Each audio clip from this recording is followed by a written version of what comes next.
Welcome back to Half the Battle. I'm your host, as always, Daniel Levy, and today we're going to be talking about UFC 284, Islam Makhachev versus Alexander Volkanovski for the undisputed UFC lightweight championship of the world, and it's going down this Saturday night live at the RAC Arena in Perth, Western Australia. And man, I mean, this is truly a super fight. I mean, we're dealing literally with number one pound for pound versus number two pound for pound. And in addition to that, the lightweight title is on the line. So no matter what happens here, Alexander Volkanovski is going to walk out a champion, win, lose, or draw. Islam Makhachev, on the other hand, he must win this fight to walk out a champ. Reason being, for those that have been living under a under a bridge, Alexander Volkanovski is the UFC featherweight champion. He's moving up to lightweight to challenge Islam for Islam's lightweight belt. So Islam's putting the lightweight belt on the line, and Alexander's putting the number one pound for pound status on the line. So it's pretty badass to have a fight this caliber this early in the year. Just in general, I'm pretty damn excited. So without further ado, let's get right down to business. So everybody do me a huge favor, smash the like button, and let's do this. So main event of the evening for the lightweight belt, we got the champ, Islam Makhachev. He's 23-1, taking on Alexander Volkanovski, who is 25-1. I mean, 23-1 versus 25-1. These are like boxing records. And we talk about it often how, when you're talking about boxing, obviously it's an incredible feat to go 20-0 and 25-0, but like guys usually get to that point because they fight cans for the longest time. Once they get to like 25-0, that's when they start fighting real guys. But here, to see a 23-1 versus a 25-1, that's like, you don't see that in MMA very often. And interestingly enough, both of their losses came the exact same way. Volkanovski, he was actually trying his luck. If you think that him moving up to 55, is something new, you're mistaken. This is a guy that's fought at 170, a guy that's fought at 185, currently the 145-pound champ. But his one loss, Volkanovski, that is, was at 170. He actually got caught with a head kick.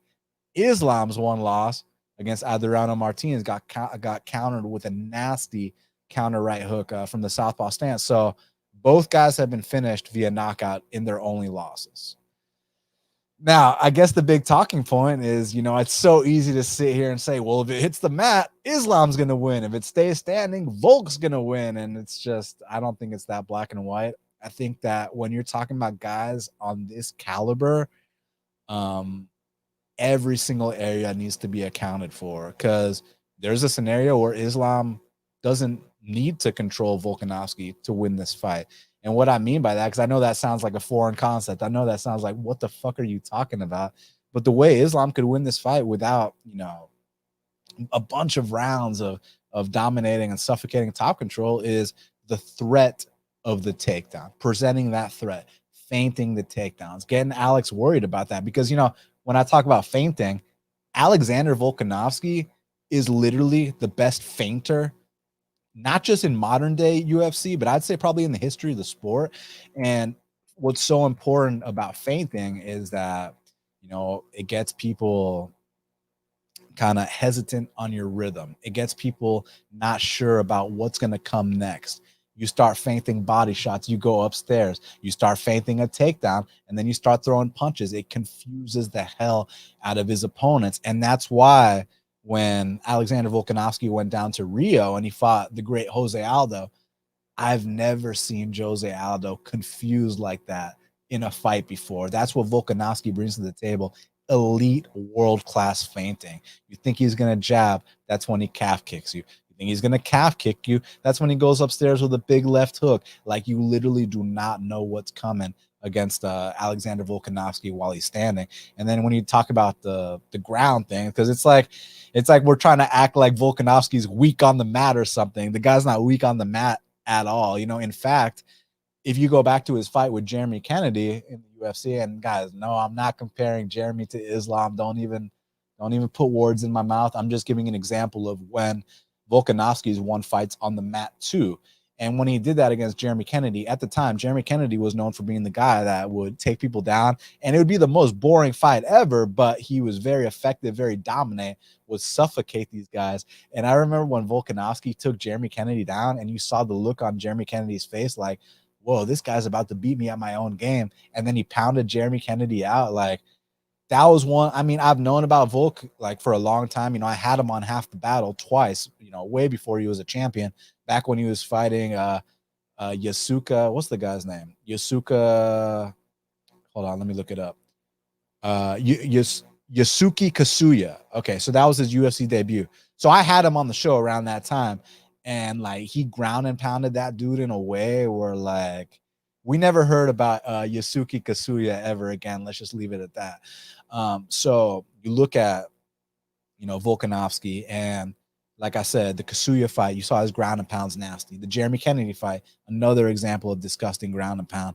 And then when he got up to fighting a D1 wrestler like Chad Mendes, you know, not only did he get hurt on the feet, he also got taken down. He was able to pop back up.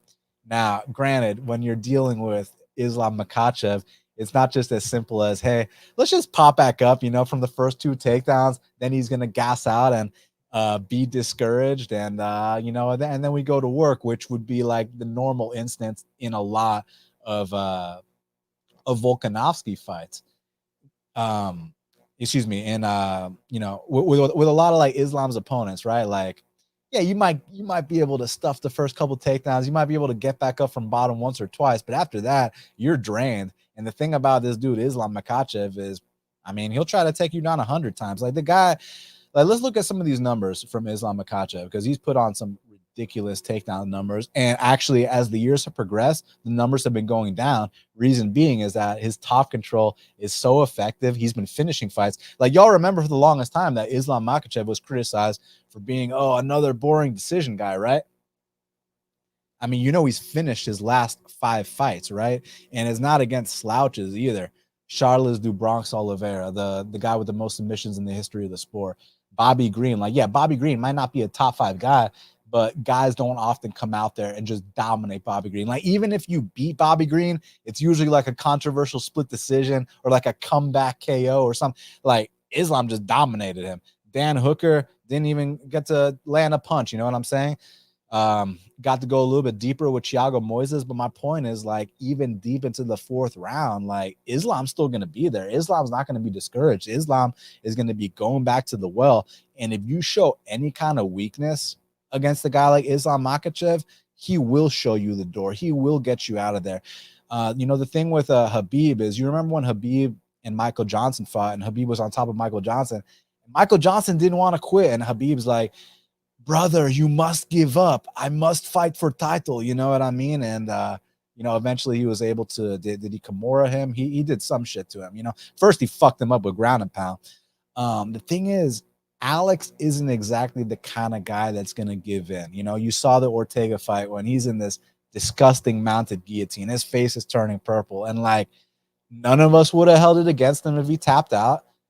None of us would have held it against him if he went to sleep.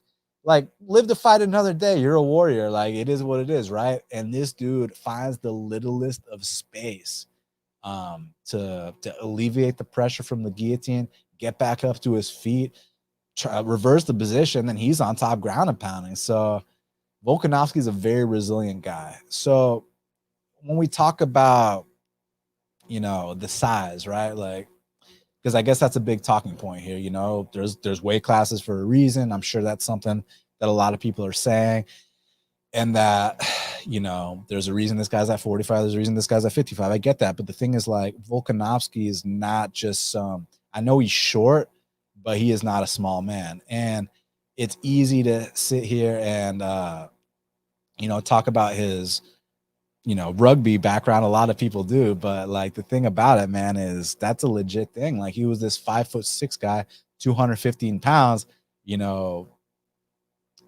fending off these fucking 6'2", 230-pound men. So he's got experience, you know, moving around bigger bodies. It's just that when you're dealing with the kind of grappling prowess, this is not the equivalent of a D1 wrestler. This is not the equivalent of your typical Russian Dagestani fighter. This is like the, you know, like in the video game, this is like the final boss. This is like max HP. This is like, you know, take a D1 All-American, take a, you know, the best Russian guy and combine them.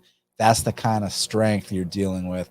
When Islam's on top of you, I heard it's different. And I've heard it's different from guys in upper weight classes, like Bilal Muhammad, for example. So Bilal, he went to Dagestan, you know, for his fight with Sean Brady, and he trained with all those guys.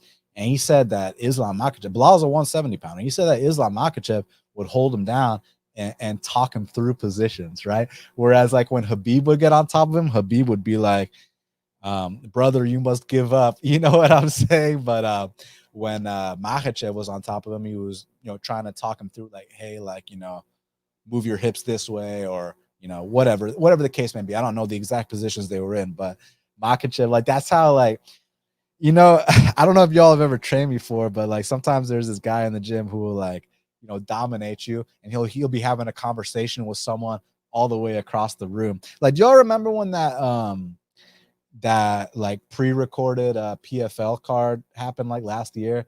There was the controversial one. So what was funny about that was there were like 3 NFC guys. NFC is you know, the local promotion here where I'm from. So there were 3 NFC guys on that card. And the funny thing is they put one of my boys in there, Lewis Brewington, against like an undefeated Russian. The Russian was like minus 1,000. And I guess the point I'm trying to make is you know, I've seen Lewis Brewington in the sparring room. He'll be lighting someone the fuck up. And like Jared Gooden will be halfway across the room.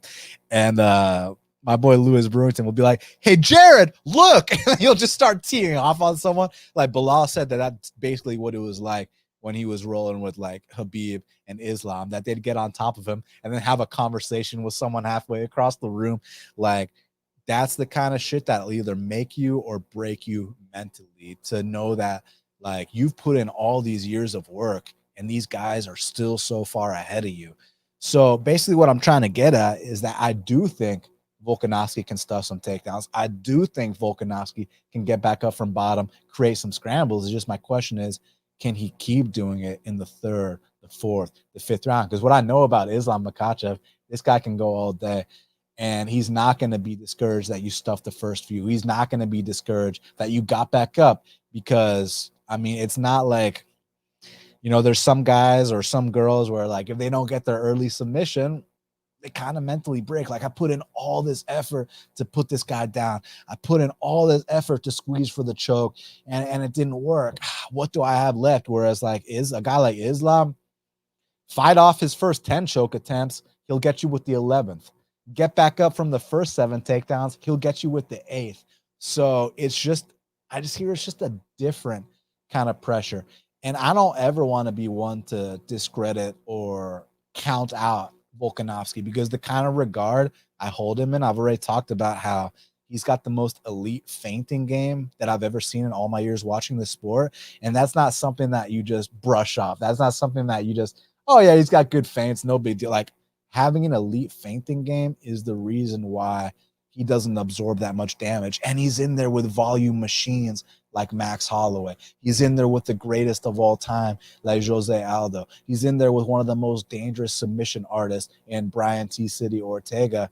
And he's not coming out of these fights damaged. I mean, you know, eat a lick or two, whatever, but you never hear about Volkanovski. Oh man, that war he just went through, he's gonna have to take 6 months to a year to recover. Whereas the dudes that he fights, you saw Max Holloway's face, you saw Ortega's face. Like, Dana was like, hey, I don't want Ortega doing any interviews after this fight. I want Ortega, and they got fight of the night. I want Ortega going straight to the hospital, right? So that's what happens when these guys fight Alex. And I want to say something else.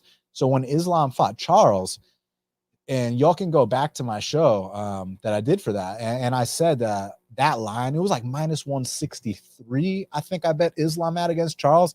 And I said that was like the steal of the set. That was the discount of the century, to get Islam at minus 160 something against Charles, who I love. Charles. Who doesn't love Charles? Charles is incredible. It's just that, how many times have we seen Charles get finished in fights? You know, I don't even want to bring up the quit thing from the past. You know, how many times have we seen Charles, you know, when things aren't going his way, because people like to talk about how, well, Charles was on this big win streak, so therefore Charles was a brand new man. And I felt like people were leaving out a key detail. Well, why was he able to, quote unquote, overcome adversity on that streak he was on? Reason being was this.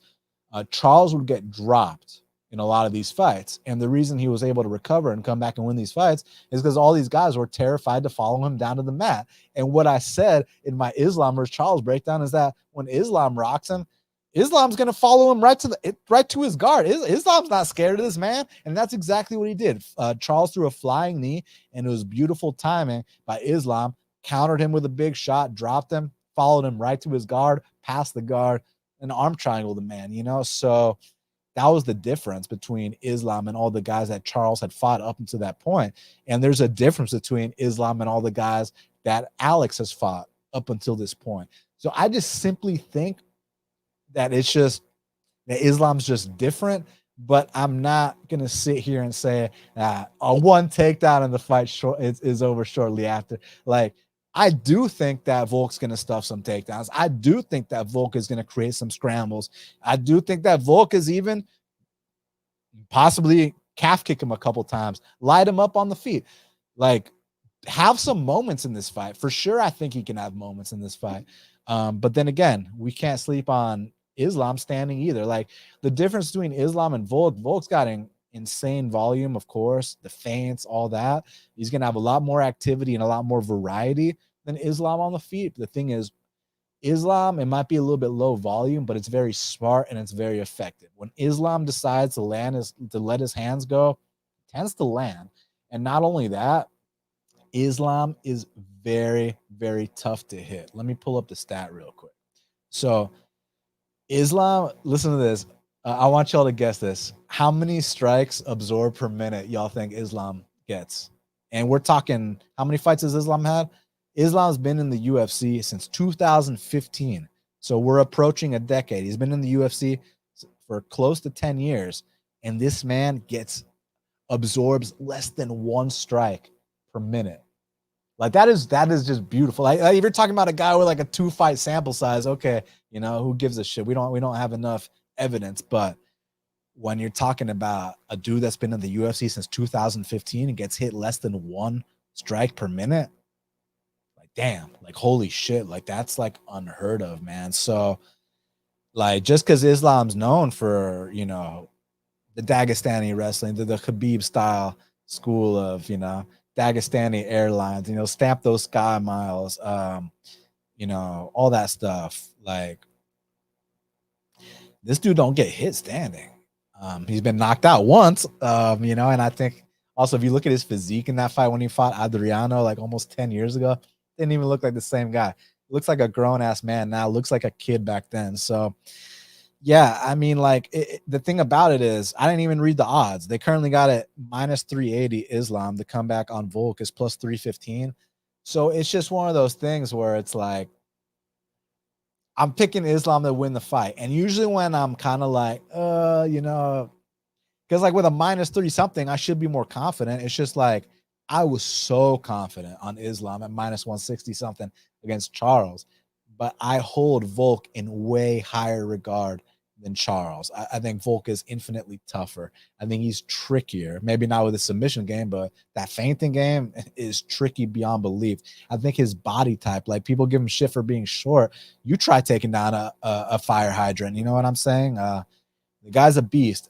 It's just that what I've heard from guys that are welterweights, that are like top 5 welterweights, is that it's just different when you tie up with these guys from Khabib's camp, let alone Islam and Khabib themselves. You know, there might be some weak links on the team, you know, but when you're talking about Islam and Khabib, it's just different. I think Volk is just different too, and I would never disrespect him. It's just that as this fight progresses, not that Volk's going to necessarily slow down, but that might be where, you know, Islam can actually accrue a couple minutes of top control, get off on a little bit of ground and pound. And it's hard to say if he's going to like discourage Volk because Volk's not mentally weak. Volk, it's just, can he physically wear him down? Can he get the damage going? Can he open up some cuts? And just stay ahead on points, bottom line. Because, and another thing, if he attacks a submission, Volk most likely ain't gonna tap. Volk's gonna let you put him to sleep. So there's a chance Volk goes to sleep here. I'm not sure the exact outcome, like the method, but I am gonna pick Islam Makhachev.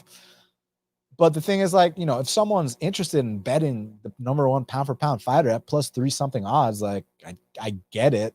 And for me, like I told you, minus 160 something against Dubronx was like the discount of the century. Now I got to pay, like twice that against a much better fighter. That's kind of like why I'm just passing. I'd rather just enjoy this pound for pound great fight without a bet on the line. But my pick is Islam to defend. But I mean, am I going to be surprised if someone with Volk's caliber pulls off a great moment? No, I'm not, but my pick is Islam. Renee asked, is my internet stuck or is Dan's? What do y'all think? Y'all can hear me okay? Because all indications are that things are going well over here. But I appreciate y'all being here. Smash the like button for me. So before we talk about the co-main event for the interim featherweight belt between Yair and Emmett, I want to give a huge shout out to today's sponsor of Half the Battle, DailyFanMMA. So for this epic UFC 284 fight week, I had to get back with Brett Apley and DailyFanMMA.com to give you another awesome promotion. So shout out to all of you who signed up for free. So sign up for, excuse me, Brett. So shout out to all of you who signed up for free with Daily Fan MMA during the last pay-per-view. When Jamal Hill fought Glover Teixeira, we promoted on the show. Brett let everybody, all the Half the Battle listeners, try out his amazing. So basically, I mean, like, the best breakdowns, the best everything. He let you try out his package completely free for Half the Battle listeners for the last two events, for the Jamal Hill card and for the Asia, quote unquote Asia card right after that. So y'all got to try it out for free. And the response was very positive. Y'all got a lot out of it. So now Brett's going back to the well and he wants to hook y'all up with a big discount. So shout out to all of you who signed up for free with Daily Fan MMA during the last pay-per-view. I truly hope you enjoyed the breakdowns and DraftKings content. So for UFC 284, Brett Apley wants to offer Half the Battle fans another $20 off any MMA premium monthly subscription. So that's going to include full matchup breakdowns and DraftKings analysis for every fight on the slate, premium podcast projections, rankings, and more. Plus, you can get access to the lineup optimizer, which can spit out up to 300 DraftKings lineups at the click of a button, and that's included. So all you have to do is get access to this promotion is go to dailyfanmma.com/BFP and use the promo code BFP284. That's BFP284 at dailyfanmma.com/BFP. If you happen to forget the code, don't worry. All the information is available on that page. And if you have any questions, feel free to reach out to me or Brett and we'll help you out. So once again, that's dailyfanmma.com/BFP. And you can use the promo code BFP284 for $20 off. Daily Fan MMA just crossed $2 million in subscriber winnings. And all they want to do is help you guys compete against the best and hopefully take home that six-figure score for yourself. We got some amazing fight cards coming up, so I highly encourage you to take advantage of this promotion now. So go to dailyfanmma.com/BFP, use the code 284, use the code BFP284 and get on it, man. Get on it. I highly, highly recommend it. So thanks, Brett Apley, for sponsoring today's episode of the show. Thank you, Daily Fan MMA, and I highly recommend y'all take advantage of that offer. All right. Co-main event of the evening. Okay, so real quick, Marcus said the press conference with Dana forgetting Islam's name. Yeah, but the thing was not defending it, but it was like 4 a.m., right? It was like 4 a.m. So I don't even remember my own fucking name at 4 a.m. So I'll give him a pass on that. Anyways, co-main event of the evening for the interim featherweight belt. We got Yair El Pantera Rodriguez. He's 14-3, taking on Josh Emmett, who is 18-2. Currently, they got it Yair minus 155. The comeback on Emmett is plus 135. So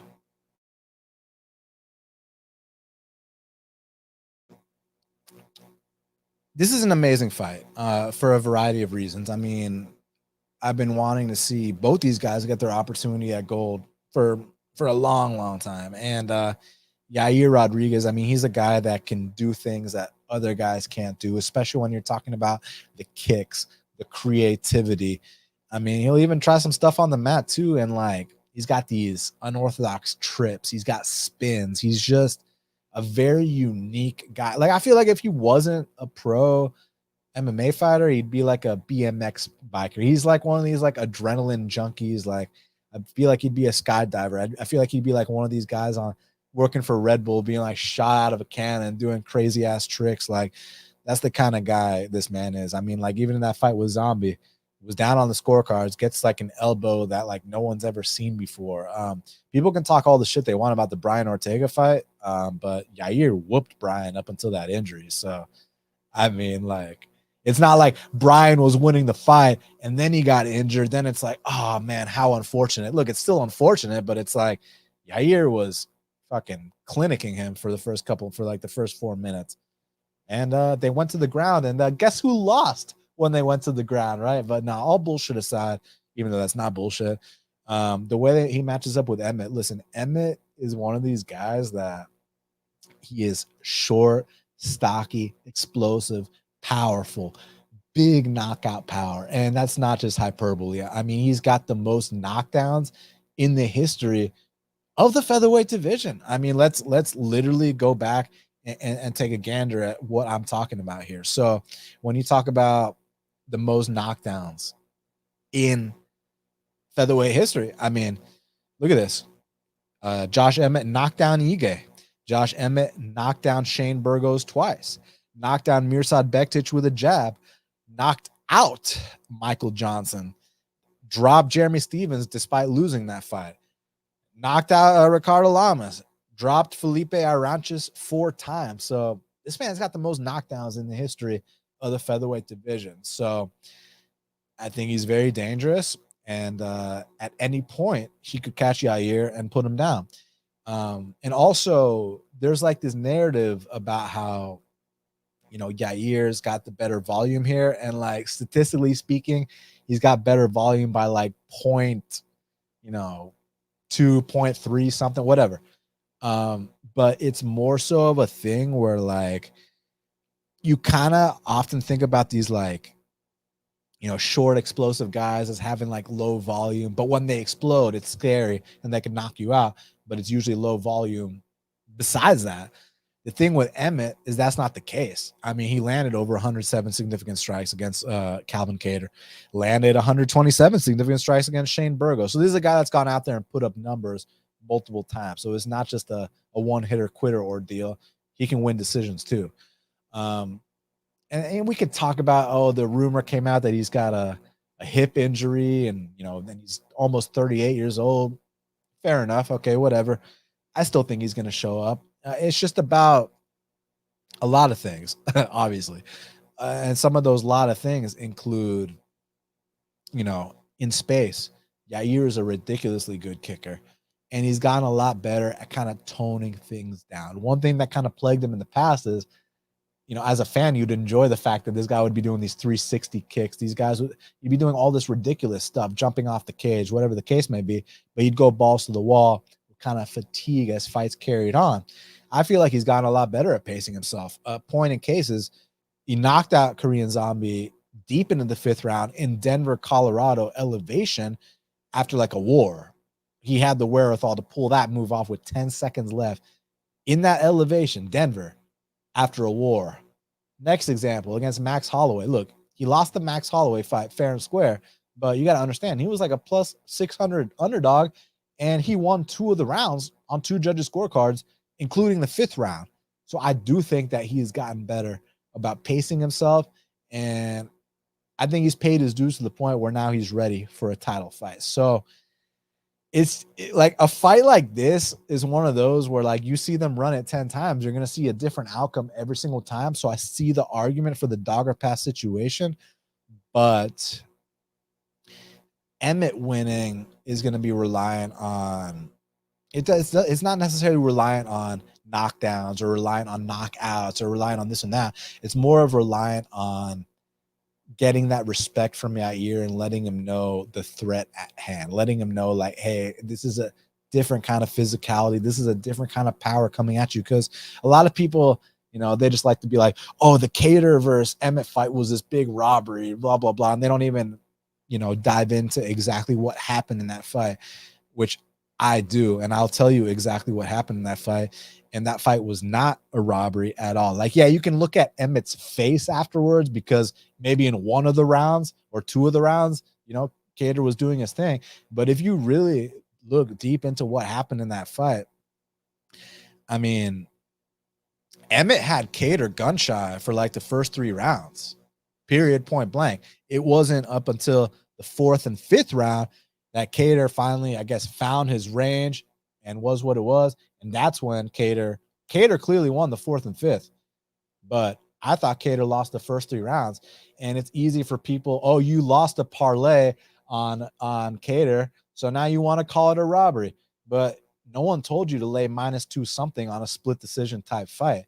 And if you can't, you know, understand what happened objectively, that it's no one's fault but your own. And the fact of the matter is that Calvin Kattar was gun shy those first 3 rounds because of the threat coming back at him with Josh Emmett. And he didn't find his range until the 4th and 5th round. That's 3-2. That's 48-47. That fight was not a robbery, guys. A robbery is, there was like one recently where I was absolutely disgusted. I can't even remember off the top of my head. We see so many fucking fights, but people love to just throw out the word robbery. Or, oh, the fight, the sport's fixed and this and that. And dude, who did I say was robbery of the year on my year-end show where it was like actually legitimately disgusting and I felt gross watching it? Like, Kattar Emmett was not one of those fights, guys. Kattar Emmett was a very close fight. Like, Kattar Emmett, like I said, those first 3 rounds, Kattar, who's not known for being hesitant to engage with anyone, was hesitant to engage with Emmett. Go back and watch it. It was, like I said, it wasn't until the 4th and 5th round that Kattar started pulling away. And by that point, it was too late. So I give Emmett a lot of credit in that fight. So the reason I got to bring that up is because here against Yair, if Emmett can somehow get Yair gun shot, like, I mean, that'd be kind of interesting to see. That'd be kind of interesting to see. Emmett does his little blitzes with his just big explosive bombs and gets away from that kicking range. Because that kicking range, like, we know who the better kicker here is. Listen, either guy can drop, either guy with hands. I do think Emmett's the harder hitter, evidence with him having the most knockdowns in the history of the division. But either guy can knock either guy out with hands. That the issue is that from distance, Yair has it is massively ahead of Emmett as far as the kicking game, as far as the variety, as far as just the arsenal and just the weapons at his disposal. So I do think the calf kicks are going to be big. And if Yair can get off on a lot of early calf kicks, that's going to take away from the explosiveness of Josh Emmett, which is what he needs to close that distance with those big bombs and those blitzes that, you know, got a guy like Calvin Kattar gun shy, that got Emmett the most knockdowns in the history of this division. So Yair needs to establish that calf kick off the rip. And I think another one that would be good, you know, a front kick to the face, just to and a couple things up the middle, uppercuts, knees, just to kind of discourage Emmett in case he has plans of mixing in some takedowns. Because I hear people being like, well, we've never seen Emmett wrestle for 5 rounds, so why is he going to do that now? And it's like, guys, like, it doesn't have to be so black and white. It's not about wrestling for 5 rounds. It's about, well, what if one round is close and you seal off the round with a takedown at the very end? That's what it's about. Like, if you think Emmett's going to come out here and hold down Yair for 5 rounds, I mean, right now, before the fact, that sounds delusional to me. I don't think that Emmett's going to hold him down for 5 rounds. But do I think that Emmett can get a takedown or 2 or 3 along the way? Yes, I do. But I also think that Yair can scramble back up. I think he's gotten a lot better at scrambling back up. So it comes down to the range at which this fight is played at and what kind of damage is accumulated at the respective ranges. Up close, Emmett needs to make Yair pay and needs to make him feel the power of the shots to the point where Yair's going to want to run around. Yair's going to want to disengage. Yair's like, man, I don't want to get hit by this guy. And for Yair, he needs to chop down that leg of Emmett to the point where Emmett doesn't have, that same mobility, and Emmett can't close the distance as explosively as he normally does with his big shot combinations. So both guys got tools to win here, and they run it back 10 times. Either guy can win this fight. I'm going to pick Yair Rodriguez to win this Saturday night in Perth, Australia. It's just sometimes with these title fights, I talk about it often, like sometimes certain guys won't be denied on the night. And with Emmett, this is his last chance, about to be 38 years old. Like, so maybe he just has that night where he won't be denied. And if that's the case, you got to give him all the credit in the world for that. But who have I historically been more impressed with? Who, like, when they both made their debuts, did I think like, hey, this guy could potentially fight for a title? It was Yair the entire time. So I'm not going to back down from that stance now. I just think that Emmett deserves a lot of respect, a lot of credit, and he does have a path to victory in this fight. However, my pick will be Yair Rodriguez to become the interim champion. Now this one in the welterweight division, this is the one I'm most worried about talking about. I'll tell you why in a sec. So before I do that, everyone smash the like button, hit the subscribe button. Truly, truly appreciate it. So featured bout in the welterweight division, we got Randy Rude Boy Brown. He's 16-4, taking on Jack Della Maddalena, who was 13-2. Currently, they got it. Jack Della minus 330. The comeback on Randy Brown is plus 270. So automatically, when you see a plus 270, plus 250, plus 260 on Randy Brown against any, like, fringe top 15 guy or even a non-top 15 guy, I understand why you'd be tempted to take the shot. And I've been, all over Randy Brown in a lot of these spots where he's kind of fighting a bit of an unproven prospect. Now, I think that this specific unproven prospect is infinitely more talented than the two I'm about to name, where I successfully cashed on Randy Brown, taking advantage of guys, taking a step up in competition, whether it was me putting 7 units on Randy Brown to beat Mickey Gall, whether it was me betting Randy Brown to beat Chaos Williams. Now, the thing about what do Mickey and Chaos have in common with Jack at that time? Well, Jack's only 3 fights into his UFC career. Jack's still kind of getting his feet wet inside the octagon. Jack's never been in there with anyone yet. The difference is Jack is extremely talented. Jack has some of the best hands in the welterweight division, 100%. He's got a nasty composure about him. He's one of these guys that, he's not. What's that company about taking a licking and keep on ticking? Like Jack will do that, man. Establishes his jab, rips to the body, not afraid to get hit. And another thing I really like about Jack Della Maddalena is that I've seen on 2 separate occasions that, he's a guy who's known for his boxing for MMA, but I've seen that, people have had some legit submission attempts against him. Angelusa with that arm triangle. Ramazan Emiv with, was it an anaconda or a darce? I don't remember off the top of my head. If I see it, I'll know, but I just don't remember. Like, did he go through the arm and connect at the head, or did he go through the head and connect at the arm? That's the difference between a Darce and an Anaconda. But either way, Amiv had a nasty little something there. And the way that Maddalena stayed composed and pulled that arm down, had that forehead to the mat, like did the proper defense. I mean, I got nothing bad to say about Maddalena. He's extremely impressive. Obviously, his hands, like I mentioned, the volume, the power, the variety, the composure, the shot selection, you know, to quote McGregor, like he's got all the makings of a future top 10 guy. 100%. It's just that, is it growing pain time? Because Randy Brown ain't no Pete Rodriguez. Randy Brown ain't no Danny Hot Chocolate. Randy Brown ain't no Angelusa. Randy Brown ain't no, you know, Ramazan Amiv on his way out. Like, Randy Brown is a guy who's been paying his dues forever.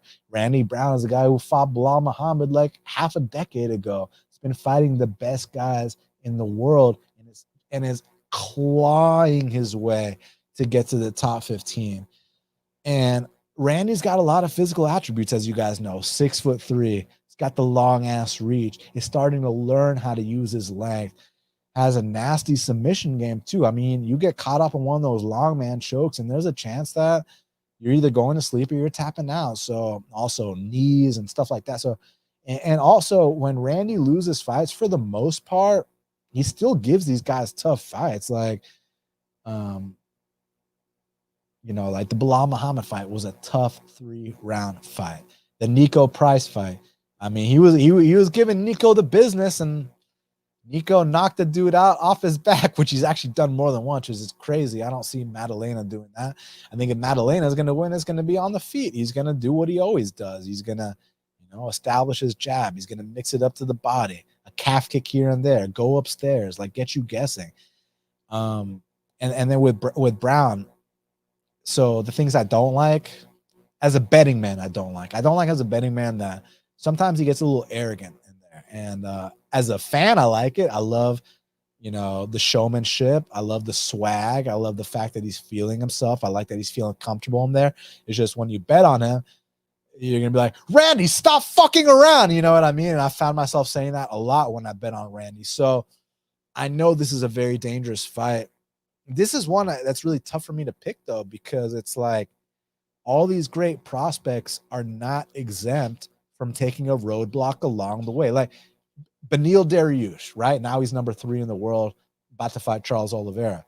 Beneil Dariush got knocked out by Ramsey Nijem in his second UFC fight. Like, do you know what would happen if Beneil and Ramsey Nijem ran it 10 times? Beneil wins 9. Do you know what would happen if Beneil and Alex Fernandez ran it back 10 times? Beneil wins 9 of those. So what I'm trying to say is that even though the Ramsey fight was more of a roadblock than the Alex fight was just a straight fluke. Like, Della hasn't been tested. And I say that, and then you see his nose plastered on the back of his head. So clearly maybe he has been tested in ways that I don't know about. But it's just a thing of where it's like you see a price like this on Randy, and I'm tempted.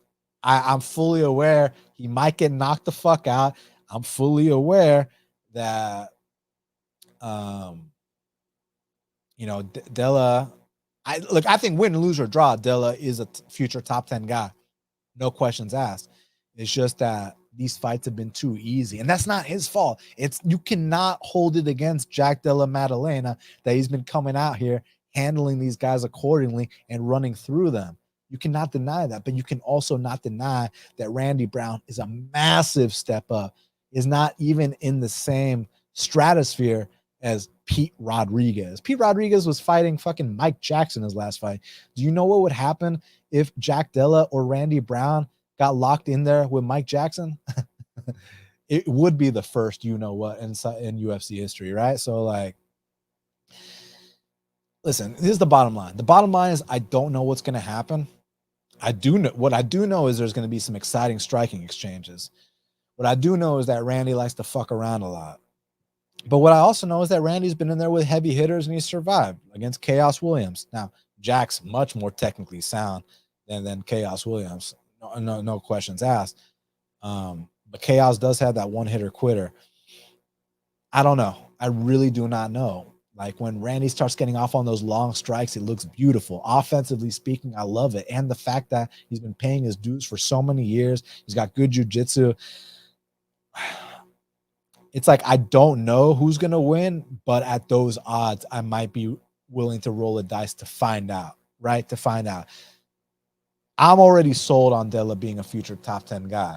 What I'm not sold on is that he doesn't have to take a roadblock along the way, which is what this would be against someone who is battle tested and has paid their dues, unlike anyone that Della's faced up until this point. So I really don't know who's going to win, but if I had to bet somebody, I'd take a 1-unit shot on Randy just to find out at odds like this, period.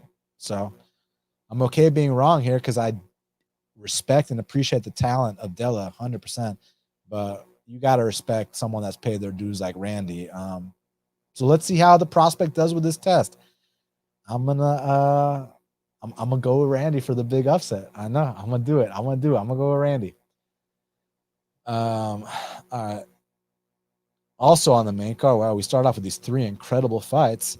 And now we got a heavyweight matchup between Justin Tafa, who's 5-3, taking on Parker Porter, who's 13-7. And currently, they got a Justin Tafa minus 125. The comeback on Parker Porter is plus 105.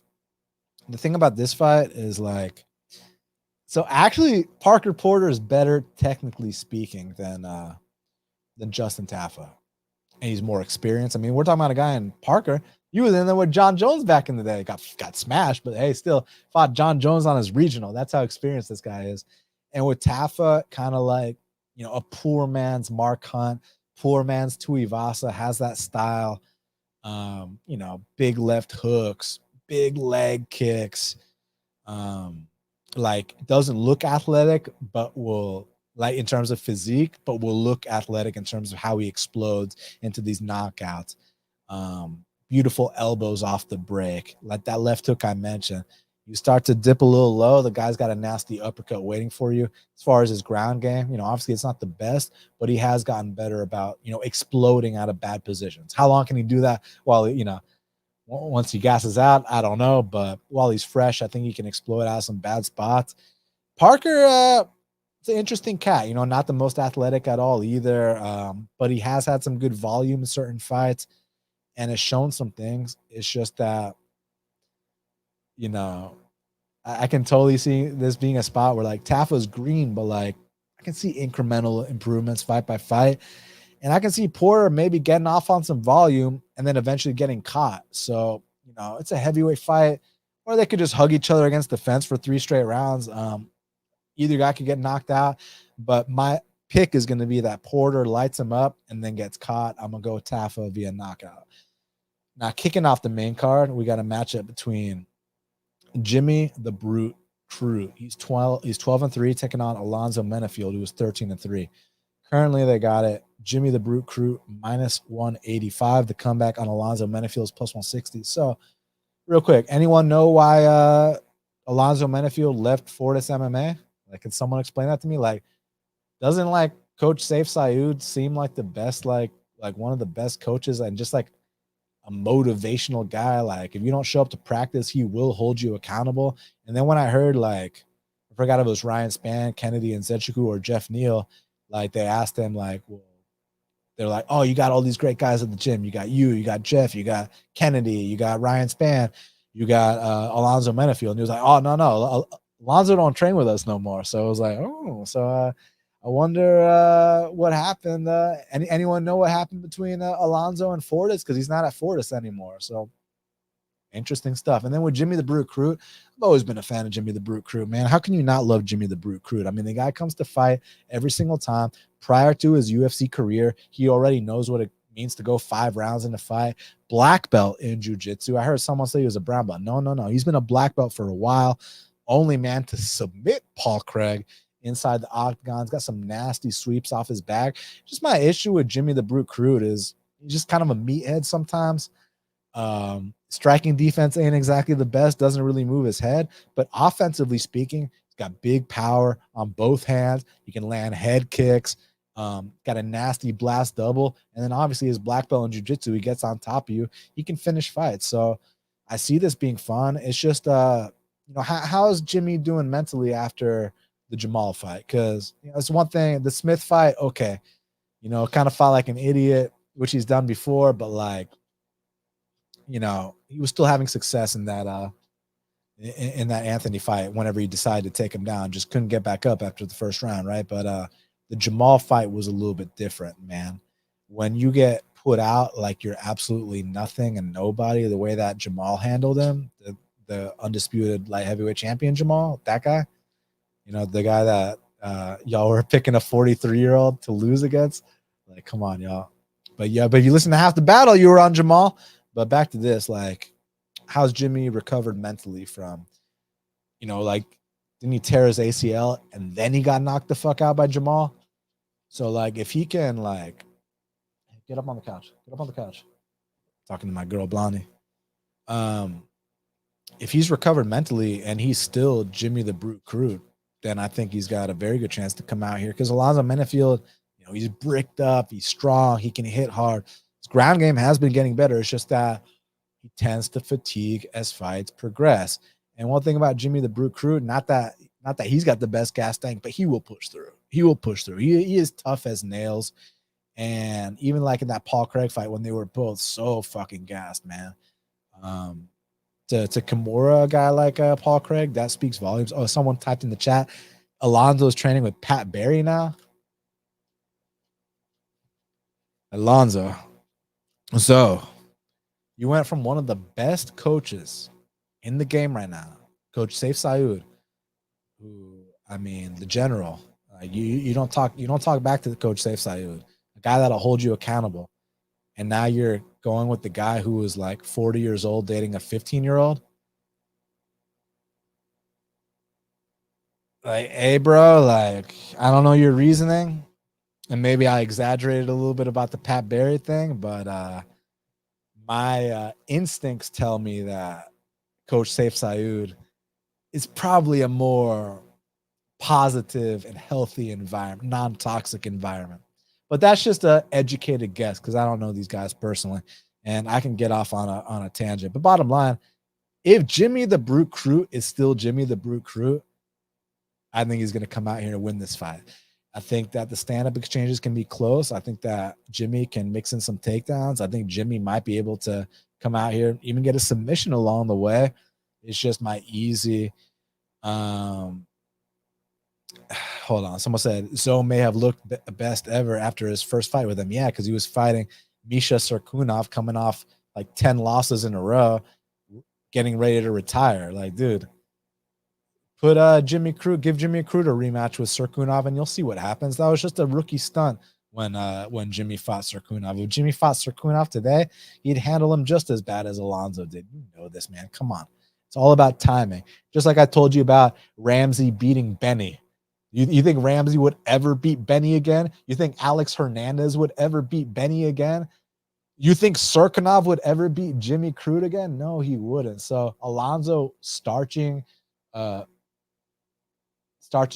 Serkunov, great knockout, looked good. But if you think that has like any kind of weight on how I view Alonzo going forward, it doesn't.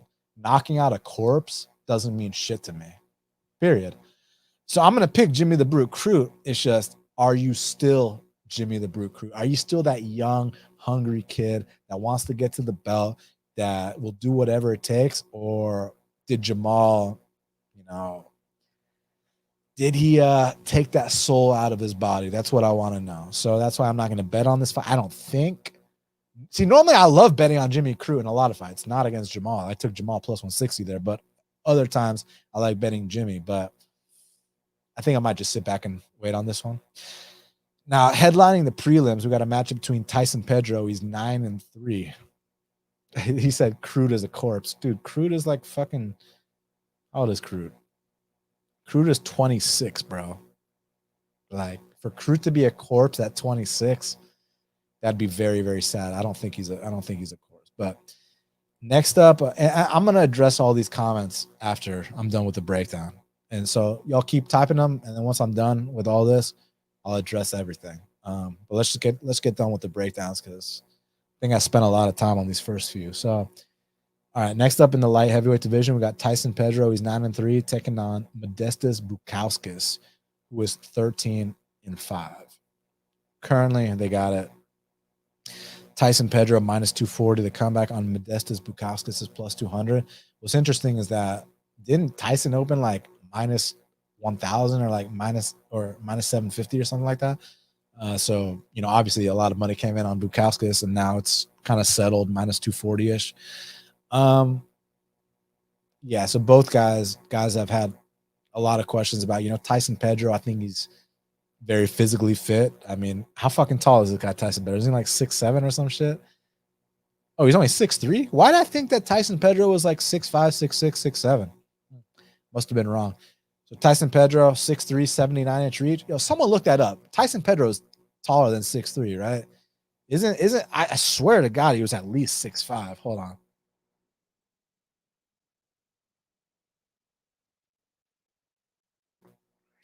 Shit, they're saying 6'3". I even though that's what they're saying, I think I might call bullshit on that. I think the guy might be more like 6'5".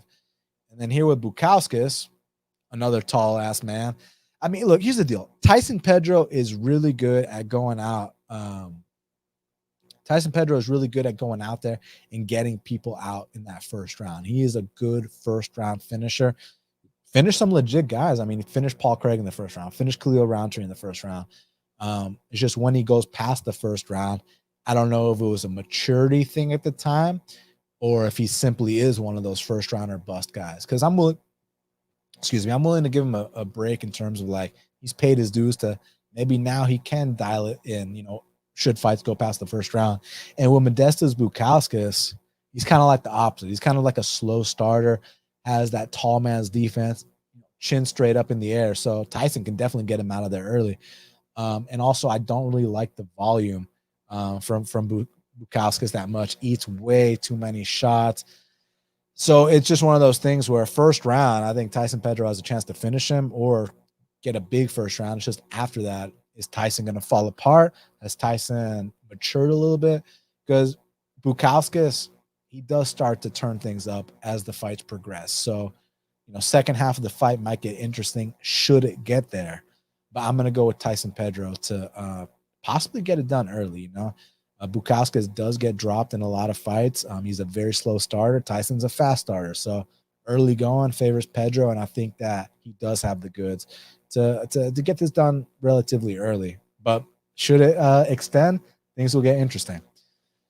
Next up in the featherweight division, we got a matchup between Josh Culibao. He's 10-1, 10-1-1, because remember that draw with Jordan. Taking on Melsik Baghdasaryan, who's 7-1. Currently, they got it. Melsik minus 110, Culibao minus 110. So it's a very good fight. Listen, Culibao's impressed me, man. The thing I like about this dude Culibao is that he comes into the UFC and there's no, you know, give me fights. There's no, you know, here, get your feet wet a little bit. It's like, hey, here's Jalen Turner up a weight class. Okay, now you're dropping back to your regular weight class. Here's a Charles Air Jordan. I'll tell you what, Culibao's impressed, man. He dropped Jordan, made it to a draw in that fight, and he was counted out. That last fight against Choi, went out there, dropped him. You know, like what? Like, dude's like a tough ass Hawaiian warrior. Actually, he's not Hawaiian; he's Australian. But like, I feel like he reminds me of like a Yancy Medeiros, like kind of like a new school Yancy Medeiros. That's kind of like the vibe I get from Josh Culibao at featherweight. Just like dude knows how to fight, you know, dude knows how, like, might not be the most athletic guy, but like is a scrapper, is gonna be there and is gonna give his best. So you got to respect the guy like that for sure. And he's made a lot of improvements too. With Melsik, so Melsik's actually like a legit striker, like a legit, like, you know, has a background kickboxing, super explosive, big kicks, getting better with his takedown defense, getting better with his get up game, you know, and most importantly is getting better with his pacing. because that was the big issue on Contender Series, that, you know, like, he whooped the dude's ass to a point where, you know, he kind of gassed out a bit. I feel like he's pacing himself a little better. And I don't think y'all should watch his fight with Bruno Souza as like any indication of anything about to happen here, because Bruno Souza and Josh Culibao are polar opposites to a point where, like, Bruno Souza is like one of those karate guys that just runs away the entire time. Like literally pull up Melsik versus Bruno. Like, Bruno was running away, and that's what those karate guys want you to do. They want you to get so desperate, so fed up that you say, fuck it, you charge it, and then they counter you with something big. Like, if y'all remember the first fight, the one in the UFC between Ryan Bader and Lyoto Machida, what happened? Lyoto ran away the entire time. Eventually, Bader was like, all right, fuck it. I'm going to make something happen. As soon as that happened, Machida countered him and knocked him into the next dimension. So, you know, I think that that's kind of what Bruno Souza was trying to get Melsik to do, but Melsik's a very educated striker himself. And, you know, he got his points in where he could. The difference here is that Josh Culibao is not going to, you know, run away from Melsik like a you-know-what. Josh Culibao is going to get right in Melsik's face and try to fight him. The issue with that is that Melsik is much more explosive, much more dynamic, has that striking background, and is probably going to light up Josh Culibao. The only issue is that in the past we have seen a bit of, you know, because Melsik is so explosive, dynamic, fast, he does tend to slow down in fights. Now, was that just kind of like some rookie stuff early in his career, or is that a thing going forward that you need to pay attention to? This fight will let us know, because Culibao will still be there late in the fight, right? But the early going, man, I think Melsik's going to light this man up. And at a pick, I'm going to go with Melsik. And if it hits plus 100 again, I might even consider a bet here. So all respect to Josh Culibao. Very, very impressive with what he's done with his opportunity. You know, when he came to the UFC, I thought it was going to be 2 fights and out. And I mean, my boy's out here on a win streak, man. So all respect, Culibao. You're a tough son of a gun. You know what I mean? So I'm going to go with Melsik to win this fight. Now, next up in the flyweight division, we got a matchup between Kleydson Rodriguez. Kleydson Rodriguez. He's 7-2, taking on Shannon Ross. Shannon Ross was 13-6. Currently, they got it. Kleydson Rodriguez minus 325. The comeback on Shannon Ross is plus 265. So here's the deal with Kleydson Rodriguez. Kleydson is basically like the new school flyweight version of Edson Barboza. So what I mean by that is Kleydson has unbelievably explosive and athletic movements, kicks, just fast twitch. Like, he's a serious athlete. He's massive for the weight class. And Kleydson is going to fuck a lot of people up in the UFC. The issue with Kleydson is, just like Edson Barboza, you know, they do got that fast twitch. They do got that nasty switch kick. They can both spin. And certain guys, they are going to fuck up in a way where it's like, yo, who's this guy? He looks like a future world champion. The issue with Kleydson Rodriguez, just like Edson Barboza, is that if you can put the pace on him, if you can stand up to the bully, if you don't want to play that slow-paced fight where, you know, you throw a combo and then he returns with an explosive combo, then you're discouraged to engage with him. And then you have this slow-paced fight where you do nothing, and when he decides to go, it's the most explosive combination you've ever seen, and he looks like a future world champion. If it's that kind of fight, I mean, Kleydson is going to fuck this man up. The way that Shannon Ross can win this fight, possibly win this fight, is Shannon Ross needs to get right in the face of Kleydson Rodriguez. He needs to, you know, cut off that kicking distance, get it into punching distance. And from there, I'm not saying that Kleydson can't have success there, because you saw Shannon Ross get dropped like 100 times his last fight against Vinicius Salvador. And even prior to that, on his regional scene, you saw some very ugly shit. But the thing I like about Shannon Ross, and the reason he got signed, is because of how tough this guy is. I mean, word on the street is that, so that first knockdown he suffered against Vinicius Salvador, I don't remember the injury. Someone let me know. It's like either his orbital broke, his nose broke, his jaw broke. Like some crazy shit happened after that first knockdown. And the dude kept trying to fight. Like, so that's why they signed him. Like, he's a tough ass dude. I respect the hell out of him. It's just, I don't know if he's got the durability required for what's going to come at him from Kleydson. Because offensively speaking, as far as being a hammer, Kleyson's disgusting. It's just as far as being a nail, Kleydson is not the best. If you can really push the pace, make it a high intensity fight, like that's where you beat Kleydson. Just like when you fight Edson Barbosa, you have to make it a high pace fight. If you just want to sit back and kickbox with Kleydson Rodriguez, I mean, he's going to spinning back kick your head into the fifth row. I'm going to have to bring my baseball glove to catch it. You know what I'm saying? Get a signed souvenir. But like, aside from that, like if, but the other thing, oh yeah, so Ross had appendicitis and he went through all those knockdowns. That's what it was. Thanks, Moyes. And then still got back up from the knockdowns and tried his best. So they gave the guy a contract, rightfully so. Tough dude. You earned your spot here in Australia, kid.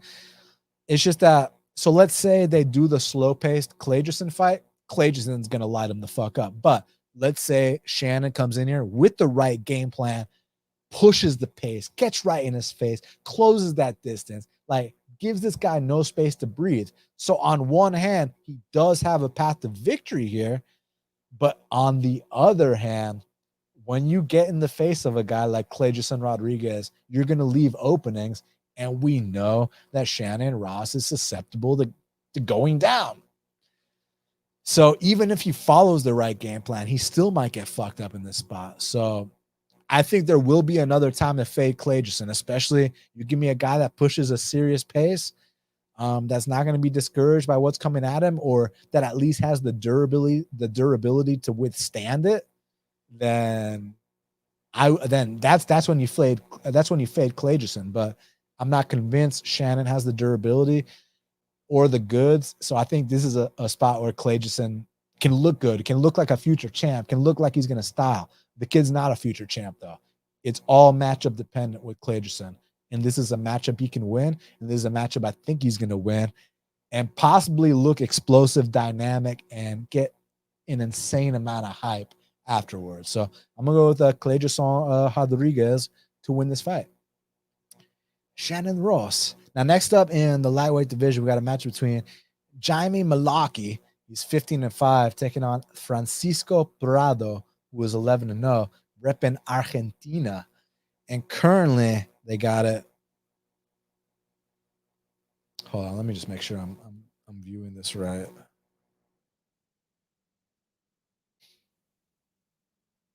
So currently, they got it. Yeah, I was viewing it right. Holy shit. Jaime Mullarkey minus 265. The comeback on Francisco Prado is plus 225. So I mean, we know Jaime Mullarkey, man. I mean, Jaime Mullarkey, tough nose, gritty guy that's gonna get in your face, that's gonna try his best. Might not be the most athletic, but he's seasoned at this point. You know, he's had 20 professional fights. I mean, there's a guy that was fighting Alexander Volkanovski on his regional scene. Granted, he got knocked the fuck out brutally, but when you fight Alex on your regional scene, and then you're like, hey, like, I accept the fact that you're that much better than me. I'm gonna leave my ego at the door, and I want to come train with you. That's that kind of shit I respect. Another thing I want to point out. So y'all remember how Jalen Turner, fucked up Mullarkey. But one thing I want to point out about that, for y'all that got a good eye, pay close attention, because I was questioning, like, so is Jalen Turner chinny, or did he just, take some bad fights early on in his career? Like, what's the deal? Because he's been looking amazing. But y'all know back in the day, Jalen Turner used to get knocked the fuck out all the time. Pay close attention. Jaime Mullarkey wobbled Jalen Turner badly in that fight. And the reason I bring that up is because my question was answered. Turner is still chinny. He's not a brand new man. Offensively speaking, oh my God, amazing. But the right guy is going to crack him, and that'll be the time. Now, back to this. As far as Mullarkey and Francisco Prado, look, Francisco, I mean, I like the kid. He's 20 years old. He's Argentinian. If you've ever met an Argentine before, like, you ever dated an Argentine woman before? Like, talk about fierce, talk about feisty, talk about like you're not going to win an argument. And subsequently, like on this dude's regional scene, he wasn't going to lose a fight. You know what I mean? Like, but now you're in the UFC. Now you're fighting the big boys. What I like about Francisco is in the pocket, he's going to swing. And on the ground, I think his best weapon is his ground and pound. He's got some disgusting ground and pound. And at only 20 years old, with this kind of experience, you're going to be seeing these big leaps every single time he fights. So I expect there's a chance that we don't even recognize Prado in this fight. Actually, I say that, but that's probably not true because his last fight was in December. That wasn't that long ago. So not sure how many improvements he's made, but still a few months for a kid that's 20 years old, that is time to level up. So because the thing is this, he hasn't fought anybody, but like all the biggest stars had never fought anybody until they fought somebody. So I still had to look him up to make sure this wasn't like the next John Jones or some shit, right? Like, and he's not. He's just this green, aggressive, hungry kid. Jamie Mullarkey should be able to kind of give him a bit of that vet lesson. And by the way, vet lesson was a term that was invented on Half the Battle, you know, the longest standing MMA podcast back since 2015. But I know a lot of people have been using that line, acting like it's just some common line. But vet lesson was invented here. Just so you'll know, just like some of these other terms, I've been hearing a lot of people ripping off my lines. Imitation is the sincerest form of flattery. So I appreciate it. But just make sure y'all know where those lines originated from. But I can see a situation where Jamie Mullarkey gives Francisco Prado that vet lesson, kind of, you know, might have to eat a couple licks along the way, but as the fight progresses, you know, start establishing that jab, start getting off on some calf kicks, you know, an opportune takedown to seal off the round. So I can see Mullarkey coming out here, vet lessening this kid. The issue is Mullarkey's a guy who's been prone to being dropped. Mullarkey's a guy who's been prone to being knocked out. I mean, this kid Francisco has got nothing to lose, and this is a letdown spot. Reason being, Jamie was originally supposed to fight Nasrat Hakparas. That's the kind of fight you're going to get up for. When you get the call to fight this random, unproven Argentinian kid that no one's ever heard of, you know, maybe I'm not saying this is true, but maybe Mullarkey, you know, one of the mornings was like, it's 6 a.m. I'm going to sleep in. I don't feel like doing my run. Or, you know, maybe I'll eat this slice of pizza and, you know, have one cheat meal. Like, I'm not saying that that's what happened. Maybe he's super disciplined, but just saying like going from Nasrat, who's an established guy who like you get a win over him, it's gonna do good. Whereas here, you got a lot to lose fighting this kid. I mean, you beat him, you were supposed to beat him. You lose to him, that's really bad. He just made his name off of you, right? So this is a dangerous fight for Jamie Mullarkey, but I think all things considered, he's got the goods to win it. It's just about him showing up on fight night and doing it. And I'm going to pick him to do that.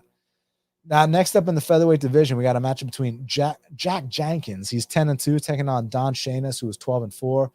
Currently, they got it Jack Jenkins minus 350. The comeback on Don Shainis is plus 285. So I bet on Jack Jenkins at minus 315. I know it's chalky, but I mean, I think that there's a reason I bet him at that line. I'm about to tell you what that reason is right now. So, all right, let me tell you how familiar I am with Don Shainis. So Don Shainis last lost prior to Sodiq Yusuff. He actually fought one of my best friends, Nasty Nate Williams. And Nate, very good friend of mine. I love Nate like a brother. But Nate is one of these guys that like he's got all the skills. I mean, Nate's a black belt in jiu-jitsu. Nate is 5'11" with a 74-inch reach at featherweight. Like that's like longer reach than Max Holloway. Like he's got volume on the feet.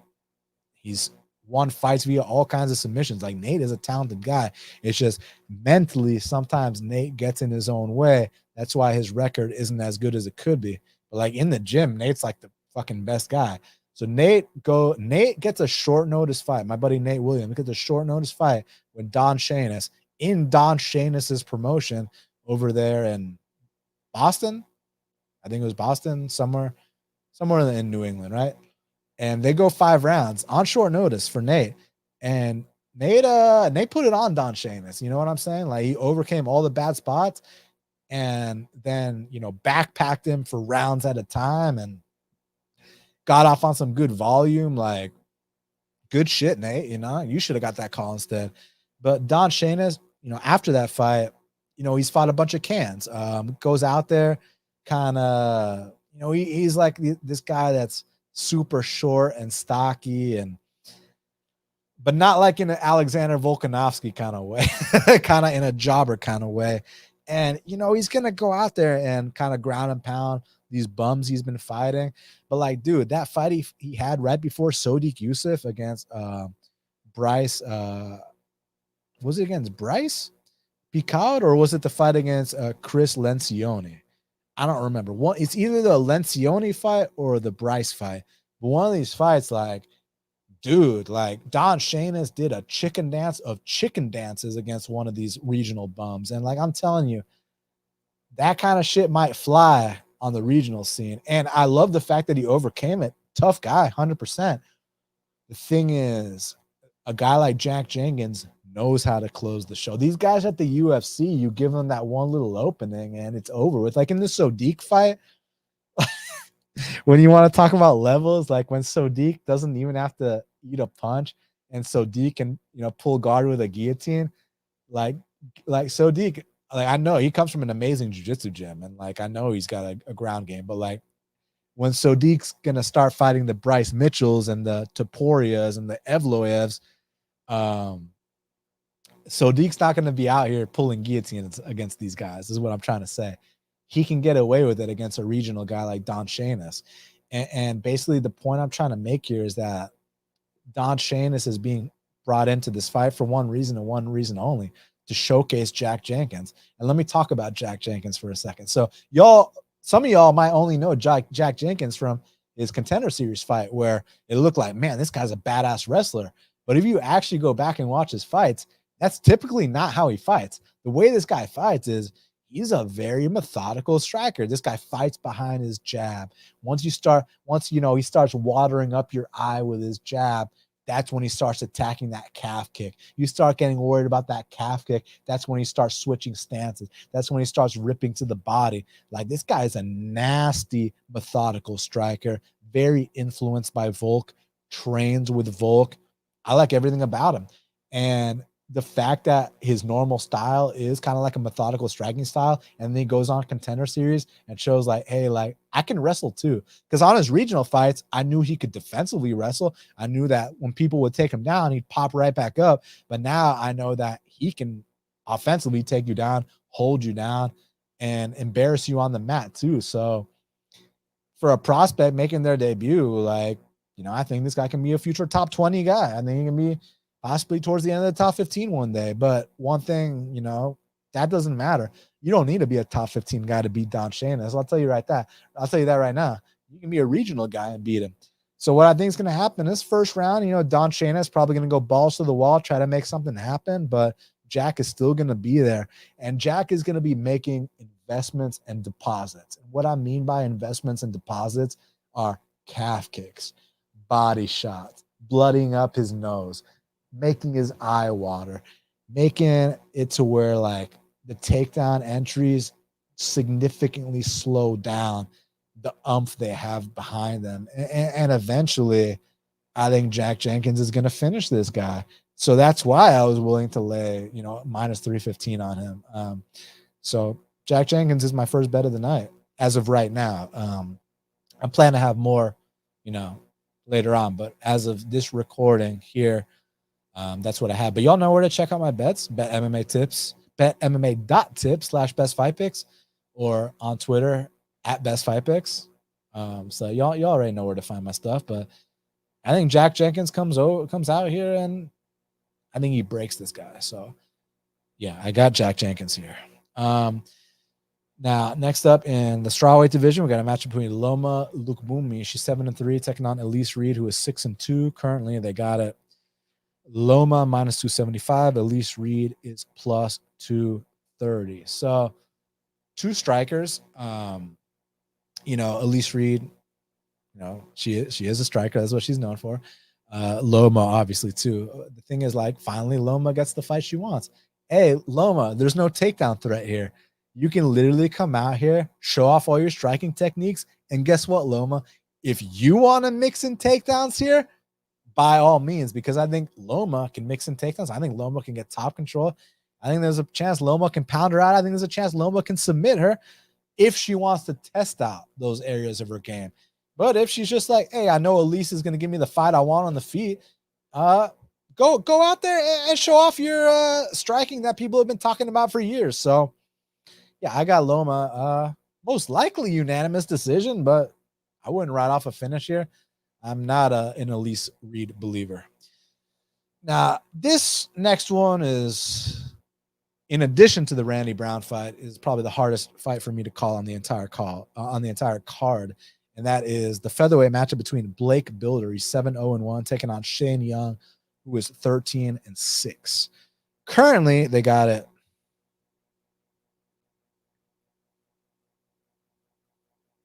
You know, best fight odds is all over the place to a point where, like, you can't even find these fucking. Hold on. There we go. Yeah, best fight odds is a joke, man. You got to use fight odds from now on. Anyways, currently they got it minus 135 Shane Young. The comeback on Blake Bilder is plus 115. All right, here's my take. So, firstly, I've faded Shane Young his last two fights in a row against Ludovic Klein. I think I got dog odds on Ludovic Klein against Shane Young. Easy work. And then against Omar Morales, like, Shane Young made Ludovic Klein look like Conor McGregor, and he made Omar Morales look like he's not 36 years old. So Shane Young, the positive, he's landed over 100 significant strikes in more than one UFC fight. So, like, the guy's got output, very durable, just a tough guy. The downside is he's very slow. He's very hittable. Just journeyman jobber, just not that guy. So initially when this matchup was made, I was like, oh, I get to fade Shane Young again. Like, you know, I was champing at the bit, but then I watched Blake Bilder and it's like, fuck, like, man. So the thing with Blake Bilder is he, like, gets his ass whooped every single fight and then, like, finds a comeback, which I respect that quality in people. Like, you know, I'm a huge Chito Vera fan, but the thing about Chito Vera, you know, it's one thing when it's like, you know, you get one comeback, you know, you can't write a whole dude's career. You can't just be reliant on comebacks unless you're talking about Chito Vera, because he's done it like fucking 100 times and, like, he's got the most finishes in bantamweight history. So that's an exception to the rule. The thing with Blake Bilder is, like, I've seen him, like, just get laid on for like a round and a half and then pull off a miracle triangle. I've seen him get dropped and get his ass whooped by complete bums and just find a way to take their back somehow. So, like, I love the toughness. Oh, yeah, and I want to say this. That rear naked choke he hit on Alex Morgan on Contenders, the technique of that was beautiful. That was nasty. And he's a built, cocked guy. He's strong. He's confident, very susceptible to calf kicks. On a side note, let me say something about Blake Bilder that, just as a man, I respect and is the reason I'm rooting for him in this fight. So he mentioned how, like, you know, he wants to spread awareness for anxiety because he struggled with anxiety. And I can relate to that because I struggle with anxiety too. A lot of people might not believe it. Like, my friends tell me, dude, you're like the most charismatic guy. And it's like, you never truly know what someone's going through, right? And I'm not asking for any, you know, nothing. I'm just telling y'all, like, I suffer from anxiety. So Blake Bilder mentioned that he suffers from anxiety too. And he mentioned that the symptoms of anxiety he had were, like, literally the exact same anxiety symptoms that I had. So I like the fact that he's spreading awareness about that. So, like, for me with, like, my anxiety, I don't get that shit where, like, my hands get clammy or sweaty or like I like public speaking and stuff. Like, my anxiety is different. My anxiety is like, I'll get like a shortness of breath. Like, it feels like you're gasping for air. And that's exactly how Blake Bilder described his anxiety. And I think the reason he had it is because I think don't quote me on it, I could be wrong, I think his brother committed suicide, which, man, you know, condolences. I can understand why you went through the shit you went through. And for me, it was like, you know, during the pandemic, taking the gym away from me, which is my therapy, you know, that's how I developed anxiety. So when I heard Blake Bilder talk about that and how he wants to spread awareness, right away. I know this is not, fight breakdown related, but just personal human related. Like, I'll root for this guy all day. Like, you're spreading awareness for a very good cause that, people deal with. Like, respect, dude. Especially because I suffer from that too, from anxiety. So, like, much respect. Like, but as far as this matchup is concerned, I was just really bummed out that there was like not a definitive edge for Blake Bilder. Like with Omar, it's like, bro, Omar's so much better striker than Shane Young. I was like, wait, I get to bet on Omar Morales against a punching bag. You know what I'm saying? And then against Ludovic Klein making his debut, like I get to bet on an explosive, dynamic striker against a punching bag. Hey, I'm all in. But now it's punching bag versus punching bag. So I don't know. I want to pick Blake Bilder just because he's the underdog and I fucking love his cause. I love what he stands for. And I want that message getting out there that like it can happen to anyone, man. Like anyone can suffer from anxiety. A young, confident guy like me can suffer from anxiety. A badass UFC fighter like Blake Bilder can suffer from anxiety. So it can happen to anyone. So the fact that he's spreading awareness, I just can't help but not root for him. But as far as making a pick, I'm just not sure because it's like I think Young has an edge in terms of output, and I love my output guys, but I think that Blake Bilder can take him down. I saw Omar Morales take him down. The thing about Bilder is that even though he might be losing minutes in fights, when he has his moments, he puts the stamp on things. So, yeah, I don't know what's going to happen, but I'm gonna go with Blake Bilder. I recommend probably not listening to me about that because it's more of like I'm rooting for him because of what he stands for and because I love picking against Shane Young. But I don't have a really good read on that fight. So that's it. All right. So we did the whole. Oh, no, we didn't. Last but not least in the featherweight division, we got Zubaira Tukhugov. He's 20-5, taking on Elvis Brenner, who's 13-3. Currently, they got it.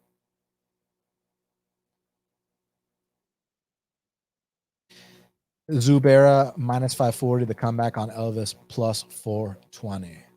But again, a little plus 420 action after this podcast, if you know what I mean. But hey, listen, Zuba has been in there with a lot of good guys ever since the beginning. Zuba's got a dynamic left hook.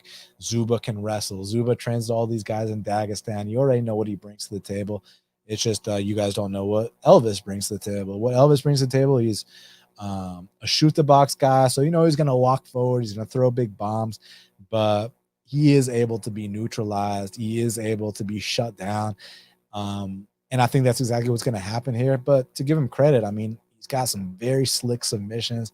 He's got some nasty ground and pound.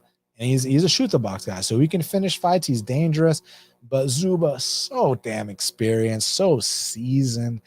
And he's this price for a reason. So I think that dynamic left hook is going to be a weapon. I think he's going to be able to stuff any shots coming from Brenner and then actually land takedowns of his own. Whether it's a finish or a decision, I'm not sure. We can talk about fading Zuba down the line, just not Saturday night. I think Zuba is going to come out here, welcome this kid to the UFC, and we'll take it from there. All right, guys. So I'm going to talk about the fight to watch and the fighter to watch. And then after that, I'm down to answer any questions y'all got, and we'll get out of here. All right. So the fight to watch. I mean, I think y'all know what the fight to watch is. The fight to watch is Yair Rodriguez versus Josh Emmett, man. I mean, like two of the best guys fighting for the interim title. And it's just because we don't know when Volk's going to come back. We're not trying to discredit Volk, no, nothing like that. It's just more so we don't know when he's coming back. But you got one of the most dynamic, original, flashy, unique guys in Yair Rodriguez who can do things that other guys simply can't, taking on the most powerful guy in the featherweight division. I mean, facts, big facts. I mean, most knockdowns in featherweight history. So, and he's got a wrestling background too. Don't forget about that. And he's 38. This is his last chance. So, man, that is my fight to watch. And my fighter to watch, I'll give you a couple. Jack Jenkins, I was impressed with him. And I think he's got a match where, like, let's come out here and showcase all our skills. Jack Jenkins, definitely one of them. Randy and Jack. I want to know what's going to happen between Randy and Jack. Like, Randy is not just like, if you can walk through Randy Brown, like, hey, dude, like, that means you really are that guy. And I think he really is that guy, even if he loses this fight. I don't think people are exempt from roadblocks, man. And Randy, like, is a stiff test. Randy's been in the UFC a long time. Randy's fought the best of the best. Randy's a dangerous guy. So, and experienced and seasoned, paid his dues. So, yeah, I think my fighters to watch are Randy Brown, Jack Della Maddalena, and Jack Jenkins. So, yeah. All right. Thank you guys very much. Now we're at the fan Q&A portion. So I'm going to scroll up all the way to the top of the chat, read what y'all said, and then leave me some more comments at the bottom. And before you do that, smash the like button, hit the subscribe button. After this is over, leave me a comment on the video, and then also please share on all social media. I really appreciate it. All right, so now I'm down to answer these questions. So let me see what y'all got for me. Fight game. Where is MMA Genius? I'm right here, bro. But if you're talking about someone else, go check out my Santos versus Ankalaev breakdown. First 5 minutes, all that's explained. Abu Dhabi says, my man knows what's up. Dan, what you think about all this Volk pound for pound champ? Get real. No, he ain't. Makhachev is. Well, he is the pound for pound champ until Saturday, right? If that changes, right? Abu Dhabi also said, I love these motherfuckers talking about Volk getting disrespected. Yeah, I mean, it's just more so you see a price like that on a fighter of that caliber, and I can see why someone would be tempted. You just have to put context into who he's fighting. You know what I'm saying? 420 said, Volk was playing rugby when Islam was nonstop grappling. Big facts. Fila said, Islam said he wants to finish this fight by KO. He mentioned it in his interview. He said he told everyone he'd finish Oliveira by sub, and he did it. This time he's saying it'll be a KO. Maybe. Talk is cheap, but we'll see. Both guys have been KO'd before, so you never know. My boy Lou said, smash like button, like how Islam will smash Volk. That's funny. Abu Dhabi said, good info on Bilal and Makhachev. That's the content I came here for. Good shit, Dan. I'm about to throw another for you on Makhachev. Good luck, man. Sounds like you're all in. I mean, this is the kind of fighter you want to go all in on. It's just his opponent is not a joke. 420 says Minty bets is on over 2.5, so Makhachev rolls and gets it done. Is she like not good at betting? I don't know. I think we follow each other. Seems like a cool chick, man. So I don't really know if she's good or not or whatever. Seems like a nice girl, you know. We can go out for a drink and get to know each other sometime if I'm ever in Vegas. Let's see what else y'all got for me. BN says there's weight classes for a reason. Yeah, there are, but then there's also guys who have won that champ status.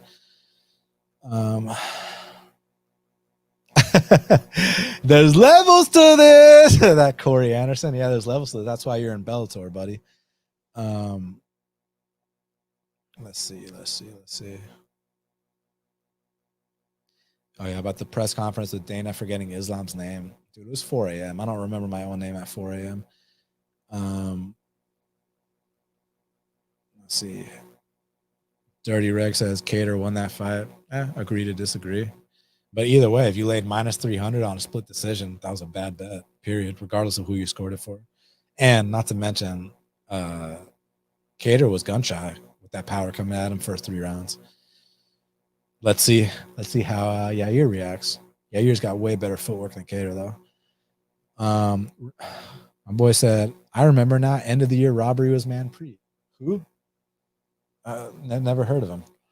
My boy Random Marco says Max was looking like a D1 wrestler against him. That was not a great look. Max was not looking like a D1 wrestler. They were having a war, and in wars, the element of surprise is huge in war. It's not like Yair was training a whole camp to get ready for a wrestler. He was getting ready for a volume guy. Now he's getting ready for, a D1 wrestler with big power in his hands. So I think he'll be a little bit more ready for it. And you just got to put context into the dynamic of the Max and Yair fight. That was like a back and forth war. Shit happens. My boy Clint, what's up? He said only 27 likes for the ball game. Come on now. Yeah, that's fucked up, man. There's like 100 of y'all in here and only 27 likes. Like, come on, show me some love. Random says, gut feeling, Jack Della beats him up. Very hard to justify the line based on what we've seen out of him. Yep. R. Sadie said, did I miss prelim picks? No, you didn't. I start with the main event, go down to the prelims. You can always, slide back and check it out. Let's see. Marcus said UFC Embedded showed Randy Brown in good spirits, but he is unpredictable to me as a fighter. Yeah, he's unpredictable, but he's also plus 260, plus 270. So it's not like he's minus 260, minus 270. Doughboy asked me, is there any fighter you dislike more than Alex? I mean, Alex Hernandez. I don't even dislike Alex Hernandez. I just like bringing up certain things. He disrespected legends of the sport. He keeps talking with a certain arrogance that I don't mind making fun of. But do I actually dislike him? No, I don't know the guy. Maybe he's actually a cool guy. I don't know. But yeah, it's fun to make fun of certain things. For me to actually dislike someone, there needs to be like a legitimate reason, like stealing money from me, lock at night, like some bullshit like that, and then acting like the victim, like that. Those are guys I don't like. Alex, I just think is cringe. My boy YBB Sports Data said, I just came here to say I was wrong about Jamal Hill and you were right. With that being said, let's cash. Yeah, it's okay. I've been wrong many times before, but as long as you're on the Jamal Hill train now, that's all that matters, my man. It's all about learning from mistakes. KCOH said, I haven't been to this channel in some time, but I noticed last couple of cards. What happened to Shaq? I already addressed that. Shaq left the show and the Santos Ankalaev card. So, yeah, I wish him the best. Renee said Parker Porter sounds like a sandwich from Arby's. That's fucking hilarious. I'm gonna present that idea to their CEO, and if they accept it, I'll give you half, even though it was your idea. Let's see what else y'all got.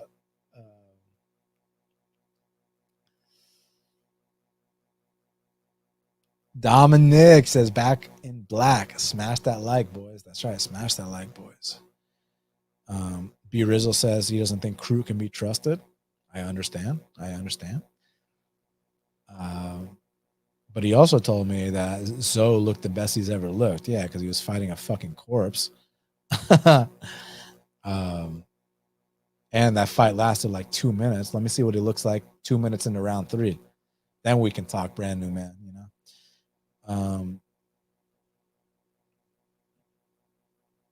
Steven asked me who's my UK football team. I like some of the Spanish teams. I like Real. But honestly, man, it's all about the ATL United, bro. I fuck with ATL United. And my international team, I actually like Argentina. Because back in the day, we had my boy Higuain. You know about my boy Gonzalo Higuain? I always loved how he played the game. Dirty Reg said he loves plus money on Culibao. Culibao's minus 110, bro.